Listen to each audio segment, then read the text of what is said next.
you'll turn into what you despise. Most Carl Jung's chilling warning.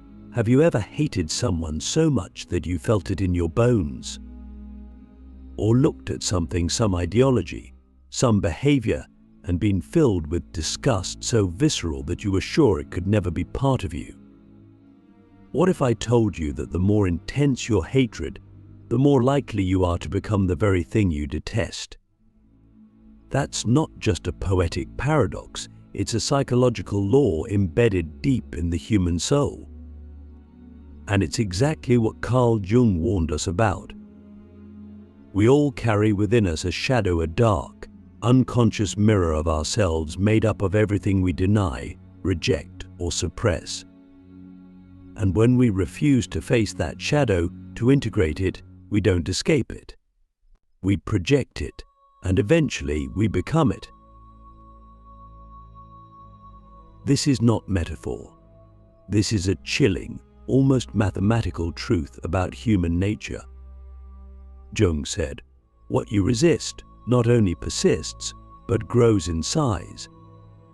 That means the more you repress your inner darkness, the more violently it returns, often disguised as someone or something else. Let's say you hate liars.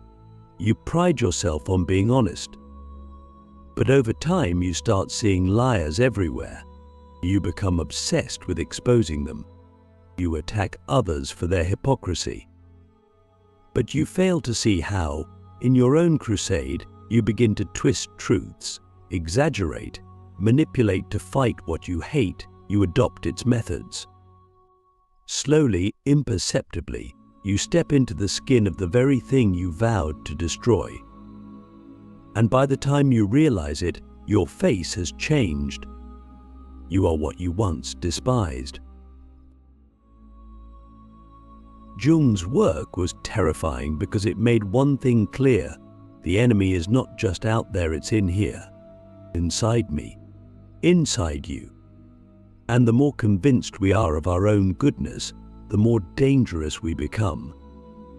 Because we lose the ability to question ourselves. We start to think that evil is always somewhere else. But that's when it grows in our blind spots. That's when it takes root in our righteousness, our certainty, our indignation. Jung warned that the greatest atrocities in history were not committed by monsters, but by people convinced they were saving the world. They externalized their shadow, projected it onto a group, a race, a class, and then gave themselves permission to destroy it. They looked into the eyes of the other and saw only what they refused to see in themselves. Click subscribe to this channel to get more profound insights. So here's the chilling truth. The more virtuous you pretend to be, the more dangerous you become to yourself and others. Because you're lying, you're splitting yourself in two. You're hiding your aggression, your envy, your lust, your fear. And those things don't go away. They go underground. They become unconscious. And the unconscious always finds a way to express itself through sabotage, through projection, through violence, through obsession. The person who hates arrogance becomes arrogant in their hatred. The one who despises control becomes controlling in their resistance, but the activist becomes a tyrant. The healer becomes a narcissist. The anti-hero becomes the villain. Stop for a second and ask yourself this: what do I hate more than anything in the world? What part of myself would I be most ashamed to admit exists? What if the answer to that second question is the same as the first? Jung didn't tell us this to frighten us. He told us this to wake us up, because there is a way out. But it's not through denial. It's not through moral superiority. It's not through pretending to be better. The only way out is in. The shadow must be faced consciously, and understood, integrated. That means we must stop seeing ourselves as purely victims or heroes or sages. We must begin to see ourselves as full-spectrum beings, capable of cruelty, of envy, of darkness, and also capable of choosing something different once we admit the truth. This is not easy work, but it's the only work that matters. Because if we don't face our shadow, we become a puppet of it. And here's the real kicker. The shadow loves to wear a mask of virtue, but it loves to convince you that you're on the right side, that you're better than them, that you're pure, that you're a light in the darkness. But if you haven't wrestled with your own darkness, if you haven't looked into the pit and said, yes, that's me too, then your light is fake. It's not illumination, it's projection. And projection is how wars start, how families break, how good people do terrible things. So what do we do? How do we begin to confront the parts of ourselves we've spent a lifetime running from? How do we stop the cycle of becoming what we hate? In part 2, we'll explore the mechanics of the shadow in more detail. We'll examine how it forms, how it hides, and how it hijacks your behavior in ways you don't even notice. And we'll ask the most dangerous question of all. What if your shadow is smarter than your conscious mind? The shadow knows you better than you know yourself. How it shapes your reality without permission. The scariest part of all this, of what Jung revealed, isn't that we have a shadow. It's that the shadow is already running our lives, but quietly, invisibly, without our consent. That you don't need to believe in it for it to influence you. It doesn't ask for permission. It doesn't wait until you're ready. It's already behind your choices, your attractions, your irrational fears, your sudden bursts of rage, your inexplicable patterns. But that's the terrifying brilliance of it. The shadow isn't some distant demon, it's the hidden author of your story. And the less you know about it, the more control it has. It begins early. As children, we're told what is good and what is bad, what is acceptable and what is shameful. We learn, maybe without words, that certain emotions aren't safe to express: anger, jealousy, pride, even joy if it's too loud. So what do? We exile parts of ourselves. We shove them into the basement of the psyche. We become who we're supposed to be.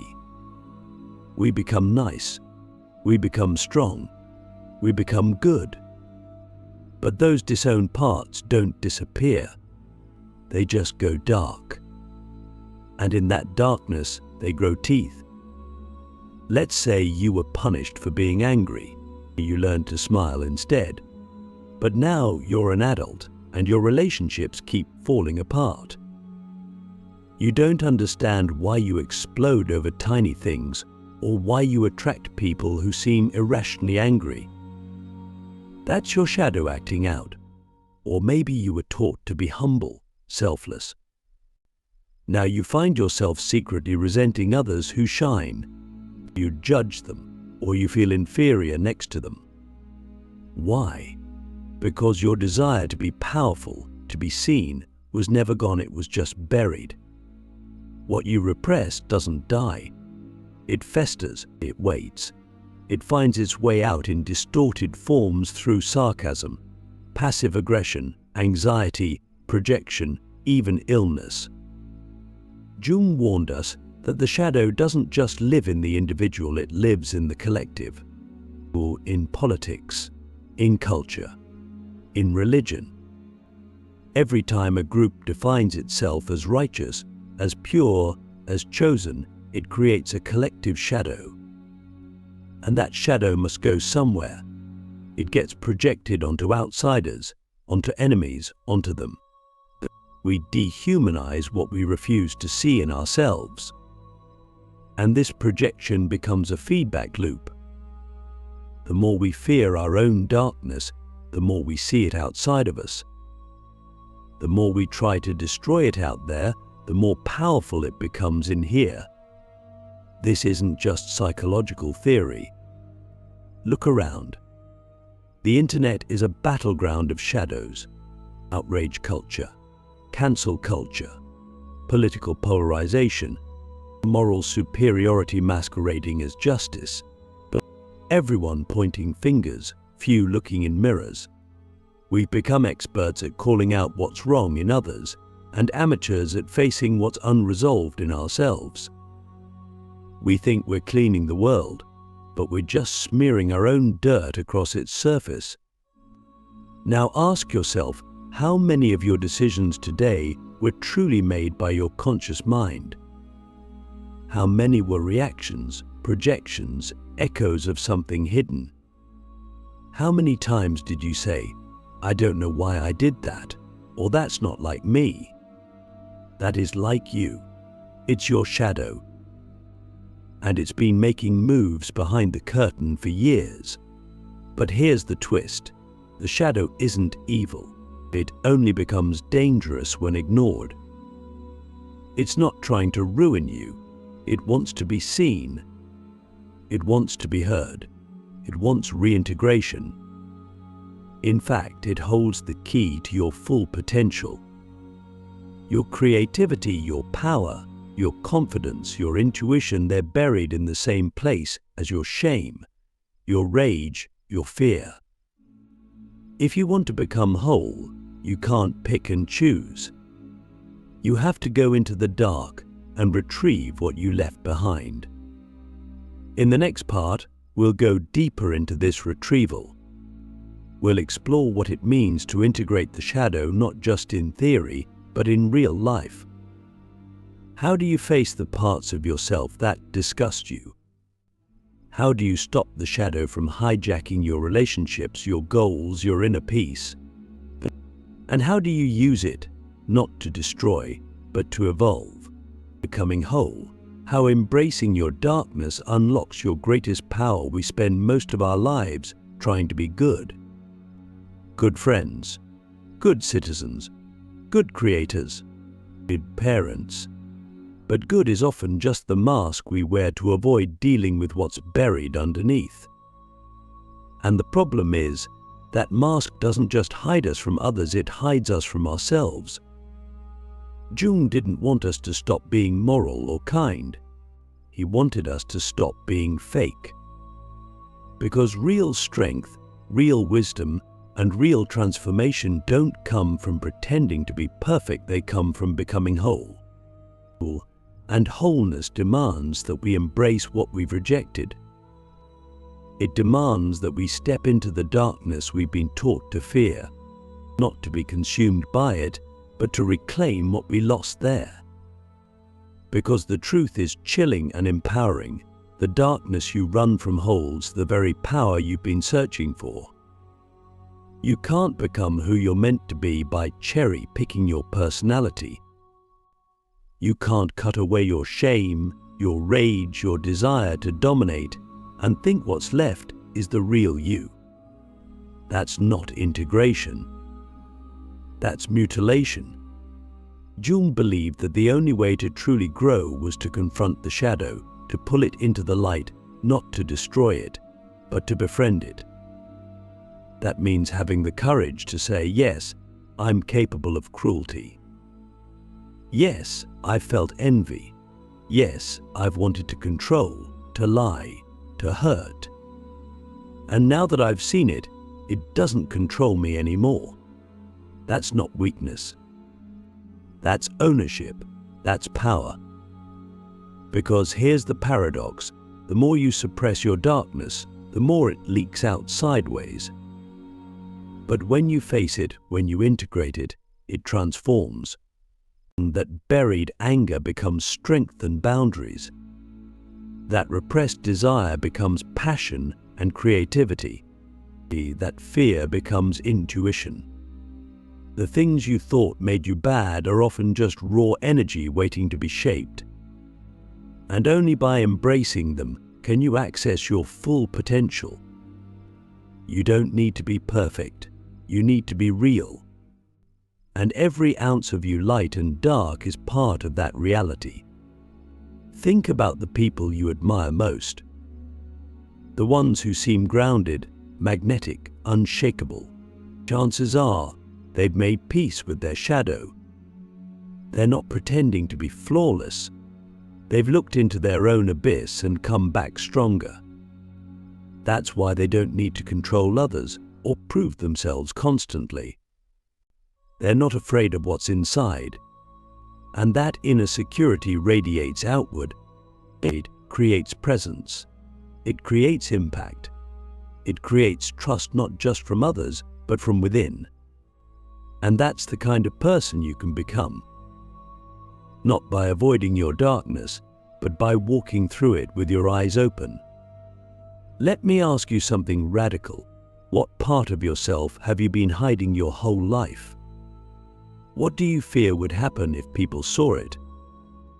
And what if, instead of hiding it, you learned how to use it? This is the work of integration. It's not self-help. It's self-confrontation.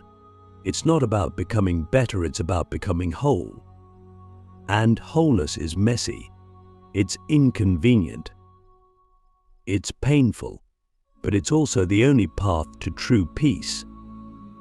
Because when you stop fighting with yourself, you stop fighting with the world. You don't need to dominate it anymore. You don't need to prove anything. You're not reacting. You're responding. You're not projecting. You're perceiving. You've reclaimed your power and with it, your freedom.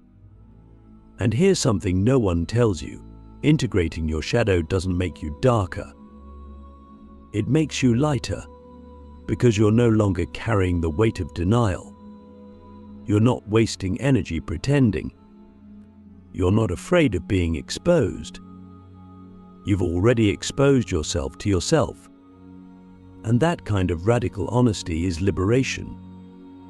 In the final part, we'll bring it all together. We'll explore what happens when you live as a whole person in a world still run by fragmented ones. How do you protect your peace? How do you lead others without falling into the same traps? And how do you make sure that, no matter what happens around you, you never again become what you once despised? The final test, how to stay whole in a world that still lives in denial. So you've faced your shadow.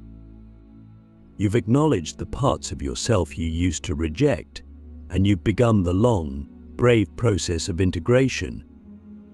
But here's the final test, the one that never really ends. What happens when you, a more whole and self-aware person, return to a world that still runs on denial? What happens when you interact with people who are projecting their shadows onto you, onto groups, onto everything but themselves? How do you hold your truth without becoming arrogant? How do you keep your peace without becoming passive? And how do you lead, love, or influence others without falling right back into the traps you've worked so hard to escape? This is where the real challenge begins, because the world rewards the mask. It favors the illusion. Social media thrives on performance, not self-awareness. Politics thrives on projection, not integration. Even many relationships are built on unspoken agreements to avoid the uncomfortable truths. But when you become whole, you'll feel the friction. You'll see clearly what others are still avoiding. And that clarity can feel lonely at times. But here's the truth. Your job isn't to fix others. Your job is to stay whole, to remain undivided, even when the world tries to pull you back into fragments. People will try to provoke the old reactions. They'll try to push you into roles, the hero, the villain, the victim. Don't play along. Pause. Breathe. Respond from your center, not from your wounds. That's how you know you've grown, when the same triggers no longer control you. When the old games feel small. When you can hold tension without collapsing into it. That's strength. Not loud, not flashy. Quiet strength. Rooted strength. the kind that doesn't need to dominate because it already is. Let me ask you, can you walk through the fire of projection without retaliating? Can you be misunderstood without rushing to defend yourself? Can you hold your truth without needing others to validate it? Wholeness is not a destination, it's a practice, a posture, a commitment to living from the deepest, most honest version of yourself, even when it's inconvenient, even when it's lonely, even when no one else is doing it. And if you do this, if you stay rooted in who you really are, you'll start to become something rare, something powerful, not just a person who has faced their shadow, but a person who invites others to face theirs, not by force, not by judgment, but by example, by presence. Carl Jung's warning was chilling. Yes, you'll turn into what you despise most. But it was also a gift, because hidden inside that warning is the path to freedom. You don't have to become what you hate. You don't have to repeat the cycle. You can choose a different way. You can see yourself fully, and in doing so, you become someone the world desperately needs, a whole human being in a fractured world. And maybe that's the deepest kind of rebellion there is,